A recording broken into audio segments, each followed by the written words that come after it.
बहुत सारे लोग कहते हैं कि महाराज जी, हम अक्सर अपने मृत परिजनों को सपने में देखते हैं, इसका क्या मतलब है, या फिर इससे कोई समस्या तो नहीं। हिंदू शास्त्र ये स्पष्ट कहते हैं कि मनुष्य का जीवन केवल जागृत अवस्था तक सीमित नहीं है, स्वप्न की अवस्था भी आत्मा की एक सक्रिय स्थिति मानी गई है। कभी कभी जीवन में ऐसा होता है कि जो लोग इस संसार से विदा हो चुके होते हैं, वे हमारे सपनों में प्रकट हो जाते हैं। उनका चेहरा, उनकी आवाज और उनकी उपस्थिति मन पर गहरी छाप छोड़ जाती है। उपनिषदों में वर्णन मिलता है कि जब शरीर सोता है तब आत्मा अधिक जागृत होती है, और जब आत्मा जागृत होती है तो वह उन संबंधों को भी अनुभव कर सकती है जो स्थूल शरीर से परे होते हैं। गरुड़ पुराण के अनुसार जो पितृलोक में स्थित आत्माएं कुछ विशेष परिस्थितियों में अपने वंशजों के स्वप्न में प्रकट हो सकती हैं।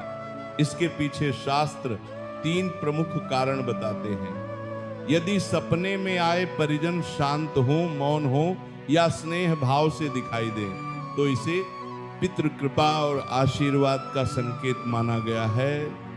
गरुड़ पुराण के अनुसार ऐसी आत्माएं कष्ट देने नहीं बल्कि अपने वंशजों की रक्षा और मंगल कामना के लिए स्वप्न में आती हैं। यदि मृत परिजन कुछ कहते हुए दिखाई दें या बार बार सपने में आए तो शास्त्र संकेत देते हैं कि उनसे संबंधित कोई श्राद्ध, तर्पण या स्मरण अपूर्ण रह गया हो सकता है।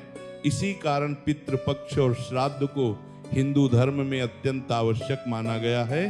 बृहदारण्यक उपनिषद में कहा गया है कि जिसका मन जिस भाव में होता है, स्वप्न भी उसी भाव से उत्पन्न होते हैं। यदि आप किसी परिजन को अत्यधिक याद कर रहे हो तो आत्मा का स्मरण स्वप्न के रूप में प्रकट हो सकता है। जब किसी परिजन से आत्मिक संबंध अत्यंत गहरा होता है तो वह संबंध मृत्यु के बाद भी स्वप्न के माध्यम से अनुभव किया जा सकता है।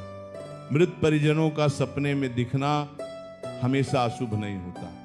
अक्सर यह पितृ स्मरण, आशीर्वाद या आत्मिक संकेत होता है।